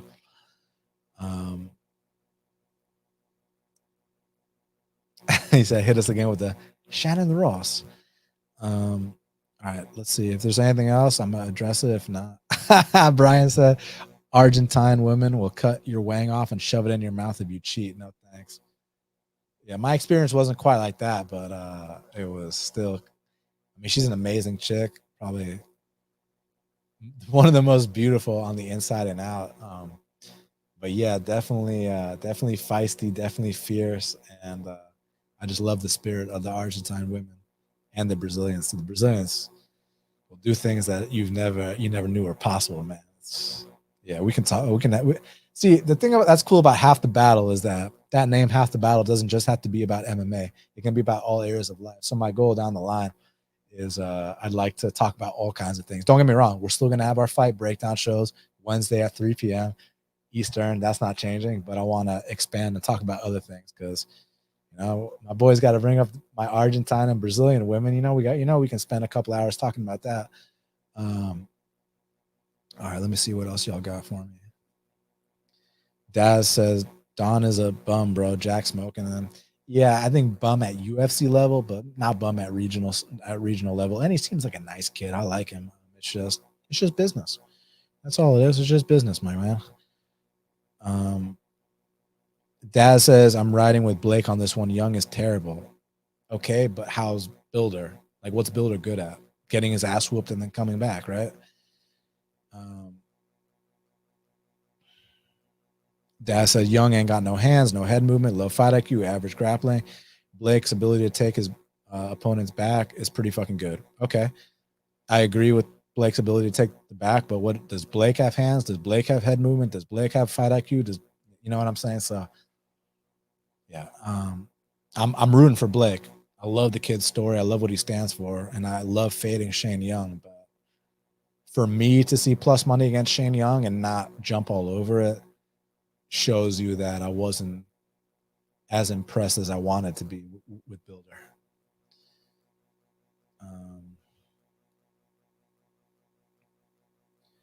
Let's see. Josh Boo said, what did I think about Japanese Connor versus Adam Fugget last week? I mean, it sucked because I had Japanese Connor, but that's part of the game. I thought he was looking good early, and then he got clipped and just didn't recover. So it was what it was, but I don't think any differently of Fugit going forward. I still think he's that below average guy that the UFC PI said he was. That doesn't mean he can't win a fight. But this is long term to me, and I think long term he doesn't do better than a 1-2 or 1-3 or 1-4 in the UFC. So I will be looking to fade him his next fight. And with Kineshota, he's just a kid. I want to give him another chance. People get caught. It was what it was. It sucked to lose. I hate losing, but I don't think my read on Fugit was wrong. I just think my pick for that specific fight was wrong. My dog, Marcus Williams. Great show today. Thanks. Make sure y'all check him out. The Nubian Bookstore. You know what I'm saying? JC said, Shane Young, big time champion for men's mental health in New Zealand, where men's suicide stats are crazy. Hey, well, I respect that too, man. So, hey, so it's two guys fighting for a great cause, man. I guess the reason I related more with Bilder was just because the exact, the anxiety thing, that's like literally something I suffer with. So that's why I and the exact symptom he had, the way he described it was like what I went through. So that's why I can just relate to him, but all respect to Shane Young for that, man. Like anyone that's, trying to break that stigma, I respect. Dad said, how many takedowns do you think Islam will get? Fuck, I don't know, bro. Did I hear Islam's comment about Dana not promoting the card enough? Yeah, but they usually promote it on the week of the fight. People were crying about it not being promoted while other fights were happening. So if this week there's no promotion, then okay. But I think it was a little bit too early. I think they jumped the gun on those comments, and people love shitting on the UFC for any reason. And there are reasons to shit on the UFC, like getting rid of Francis, but the not promoting this fight, I think, is a bit of a stretch. Hill versus Jiri. Do I have any thoughts on that fight? You know my thoughts on that fight. You know exactly my thoughts on that fight. And still,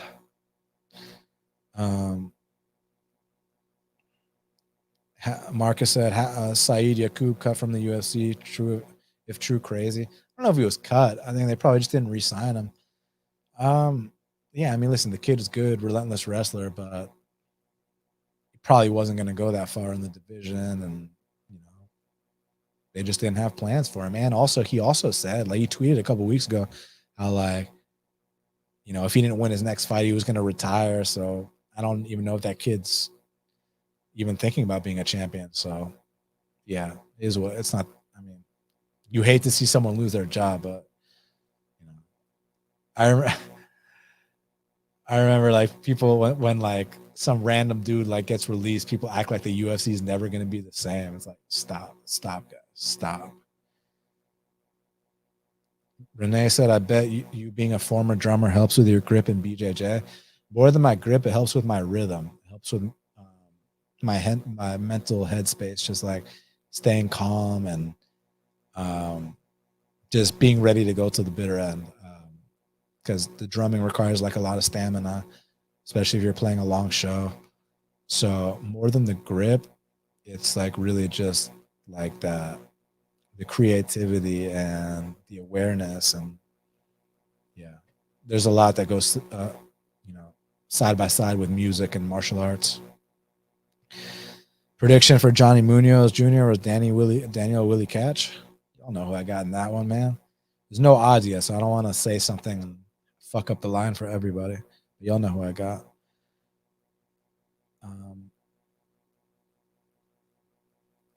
Small World said, Dan, you see my comment about Modestas' leg on a 12-hour flight from London? I think it's relevant. I didn't, but if you can leave that comment again, I'll put it up on the screen. I didn't see it though. Cash Bag says, salute, Dan. Keep up the good work, brother. I appreciate that, my brother. Thank you so much. 420 said, no stopping the MMA talk until after the Beverly Hill Ninja co-headlines the card of the year. Yeah, I mean, Beverly Hill Ninja co-headlining a UFC card was not my bingo card. And the thing that sucks about it is I like to fade Beverly Hills Ninja, and this guy he's fighting, I'm not even sure if I can do the Beverly Hills fade. So Marcus said, if you were made the president of Bellator, what would be the top 3 changes you would do to make Bellator more competitive with the UFC? Well, one of the issues with Bellator is they have events like once every 10 years. So no one gives a shit. But what I will give them credit for is like all their champions are paid, man. Like their champions are pretty well taken care of. So like you don't see them complaining too often. So what changes would I make to Bellator? So like what's the thing? Here's what you gotta understand about Bellator. When you watch a UFC card, the first fight of the night is already UFC caliber guys, right? Like you'll see like Daniel Willie Cat Santos, for example, versus Julio Arce be a first fight of the night on a UFC card. Whereas the first fight of the night on a Bellator card, first like 5 fights, it's usually like local fights, right? It's like usually like local guys from that city trying to sell tickets. That's some shit you'll never see in the UFC. And I don't know what the financials are for Bellator. Maybe they have to do that to stay afloat. But I don't know. I think Bellator has some great champions for sure and some great fighters. And I love how they sent off Fader with all the legends. So there's certain things I like, but there's certain things I don't like. I'd get rid of Josh Thompson. Can't fucking stand him. Yeah, and just try to put on more exciting fights. Like I feel like sometimes their matchmaking isn't the best to create exciting fights. When was the last time there was like a fight of the year in Bellator? It's been a while, right? So yeah, they need a lot of work. PFL though, they've been doing some big things, man. I've been very impressed with PFL. All right, so Small World said, how's the 12-hour plane flight from London going to affect Modestas Bukauskas' leg? Sat down for a long time. It's a horrific injury as is. Might seize up. Short notice too. Dude, I'm not a doctor. I don't know. I mean, I'm already picking him to lose, so I don't know. Hopefully he's got like a compression sleeve and some ice. I don't fucking know, bro. Like I really have no idea how that impacts his fight. Or I just know what I think of him as a fighter, and I think he's a guy with tall man defense and not the most output. And I think the early going is going to be tough, but if he can extend it, maybe he's got something. But as far as the injury, my medical opinion is worth jack shit. So I don't have an answer for you. All right. Anything else? Last call. If not, I'm getting out of here. Truly grateful for all you guys being here with me. Thank you guys very much. So make sure y'all hit the like button, hit the subscribe button, comment after this is done, share, all that. Truly appreciate it. And also take advantage of Brett Apley's offer. Basically, you get this next card, 284, $20 off any monthly package at DailyFanMMA.com/BFP. The promo codes are all on there, and I think you'll get a lot out of it. So thank you guys. And thank you, Brett Apley, for sponsoring today's episode of the show. All right, so I'll be back whenever the next card is. I got some cool stuff planned, but I'll announce all that later. And again, just grateful for all your support over the years, guys. Thank you very much. You know, little things like hitting the like button, leaving me comments, or even just, you know, on Twitter, leaving me comments or sending me messages. I read them all.